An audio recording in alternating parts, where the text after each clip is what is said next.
नमस्कार.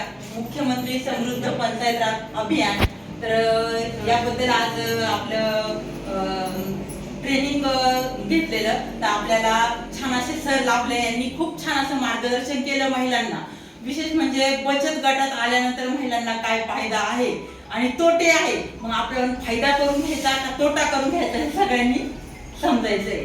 तर आपण सर्वच सखी गाव पातळीवरती काम करत आहोत आणि काम करत असताना आपल्याला सरांनी सांगितलं की आपण सगळ्या महिला ह्या एकत्र बचत गटात आलेलो आहोत आणि त्यानंतर बाकी जे काही या समाज म्हणजे वंचित लोक आहेत आपल्या गाव पातळीवरती, म्हणजे जे व्यंग आहेत त्यांनी देखील आपल्या या गटामध्ये यायचं आहे.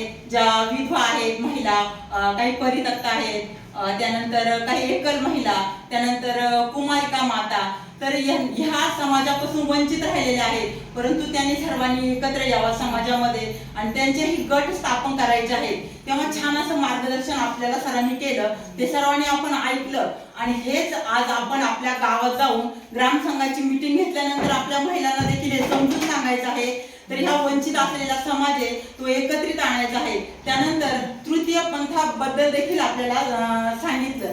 तो समाज देखील खूप वंचित आहे, पण त्यांनी देखील आपल्यामध्ये यावा, त्यांना देखील आपण चांगली वागणूक द्यायची आहे, त्यांचे देखील आपल्याला गट तयार करायचे आहे, असं आपल्याला छान असं मार्गदर्शन केलं आणि याचा आपण पुरेपूर आपल्या गावावरती फायदा घ्यायचा आहे आणि आपल्याला सर्वांना समजून सांगायचं आहे. तर छान असं सर, खूप खूप तुमचा धन्यवाद. अडचणी